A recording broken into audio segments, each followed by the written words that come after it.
आपने circle of confidence के बारे में तो बहुत बार सुना होगा और स्टॉक मार्केट में तो ये टर्म बहुत ही कॉमन है, लोग बहुत फ्रीक्वेंटली यूज करते रहते हैं। और इसका एक ऑब्वियस मीनिंग ये है कि अगर आपको किसी सेक्टर में, किसी कंपनी में, किसी इंडस्ट्री में बाकियों से ज्यादा समझ है तो वो आपका सर्कल ऑफ कॉन्फिडेंस हुआ। और ये सही भी है कि आप स्टॉक मार्केट में अपने सर्कल ऑफ कॉन्फिडेंस को जितना जल्दी डिफाइन कर लोगे, जितना जल्दी आइडेंटिफाई कर लोगे, उतना आपके लिए अच्छा है। अब मैं ये आपको क्यों कह रहा हूँ, इसका देखिए ऑब्वियस रीजन ये, मान लो अब मुझे आईटी का कुछ नहीं पता, मेरा आईटी का कोई बैकग्राउंड नहीं है और आप आईटी में जॉब करते हैं, तो ये बहुत ही ऑब्वियस चीज़ है कि आप किसी भी आईटी कंपनी को, पता नहीं यार ये नीचे कहाँ से ठक ठक की आवाज़ शुरू हुई, तो ये ऑब्वियस सी चीज़ है कि आप किसी भी आईटी कंपनी को मुझसे ज़्यादा अच्छे तरीके से एनालाइज कर पाओगे, आपके उसको फ्लॉज, उसके प्रोज, उसके कॉन्स, उसकी जो वो है ना कि कहाँ से रेवेन्यू, कहाँ से क्लाइंट बुक है, कौन सी ग्रोथ है, कौन सी आगे की इंडस्ट्री का आउटलुक क्या है, वो मुझसे बेहतर आप जानते होंगे उस कंपनी, उस इंडस्ट्री के बारे में, पूरी आईटी इंडस्ट्री के बारे में, क्योंकि आपके पास उसका एक्स्ट्रा एज है, उसका एक्स्ट्रा नॉलेज है और वो मेरे पास नहीं है। तो आईटी इंडस्ट्री में आपका सर्कल ऑफ कॉन्फिडेंस हुआ। अब स्टॉक मार्केट में ये ना कि आप जितना जल्दी अपना सर्कल ऑफ कॉन्फिडेंस को आइडेंटिफाई कर लोगे,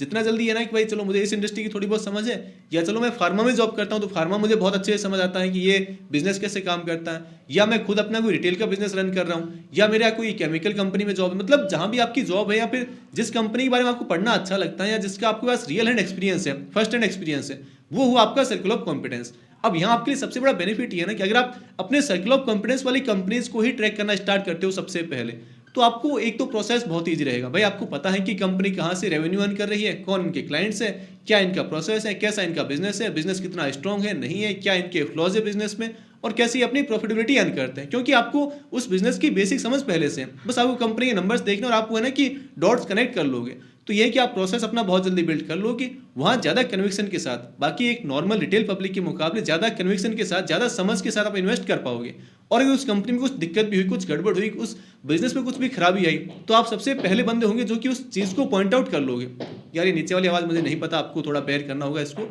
लेकिन चलो बात यह है कि हम जो बात करें ना,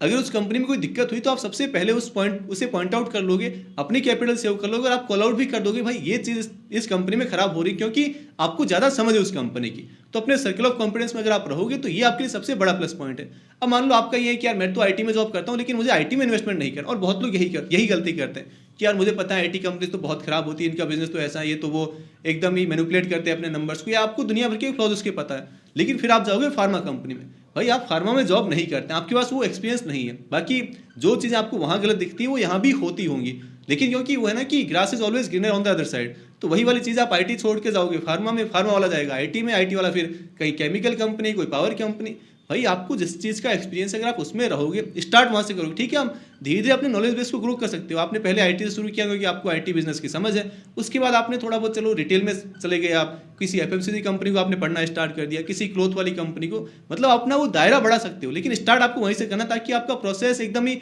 अच्छे से बिल्ड हो जाए स्टार्ट से। और जितना ये करोगे ना उतना आपके लिए अच्छा है कि क्योंकि सर्कल ऑफ कॉन्फिडेंस में ही आप रह रहे हो, आपको कंपनीज के प्रोडक्ट का पता है, और सबसे बड़ी बात यही है कंपनी के प्रोडक्ट का जहां हमें पता होगा, हमें जो चीज़ पता होगी, जो चीज़ समझ आती होगी, उसे हम एक तो बहुत ही ऐसा ना मजे के साथ ट्रैक कर पाएंगे, हमें मतलब मजा आएगा उस कंपनी को पढ़ने में। वरना आपने अब अपने सर्कल ऑफ कॉन्फिडेंस से बाहर निकल कर जबरदस्ती कि यार मैं पावर कंपनीज के बारे में बहुत सुन रहा हूँ, चलो मैं पावर कंपनीज में ही इन्वेस्ट करूंगा, यहाँ तो बहुत तगड़ी ग्रोथ है, 100% 200% से कंपनी अपनी रेवेन्यूज को ग्रो कर रही है। आप वहाँ चले भी गए, आपको घंटा कुछ नहीं पता ये कंपनी कैसे बिजनेस अर्न करती है, कैसे इनके प्रॉफिट है, कहाँ से इनके क्लाइंट आते हैं, कौन सा इनका रॉ मटेरियल है, क्या इन कंपनीज में आगे चल कर दिक्कत हो सकती है। चलो अगर मान लो कल को इंडियन गवर्नमेंट को ये एक रूल निकाल दें तो उस रूल का इस कंपनी पर क्या इंपैक्ट होगा, आपको कुछ नहीं पता, क्योंकि आपको उस बिजनेस की बेसिक समझ ही नहीं है। लेकिन आप उस रिटर्न्स को चेज करने के चक्कर में आपने बहुत सारी बातें सुन ली इस सेक्टर के अराउंड, जैसे वो है ना कि रिन्यूएबल एनर्जी हो गया, या फिर वाटर मैनेजमेंट है, वेस्ट मैनेजमेंट है, ये पावर सेक्टर है। भाई एक नॉर्मल आदमी को नहीं पता होता इन चीज़ों के बारे में। अब ठीक है तुक्के से आपके पैसे बन भी गए तो एक अलग बात है, लेकिन उसे प्रोसेस बिल्ड करना नहीं कहते। आप जितना अपने सर्कल ऑफ कॉन्फिडेंस में रहोगे,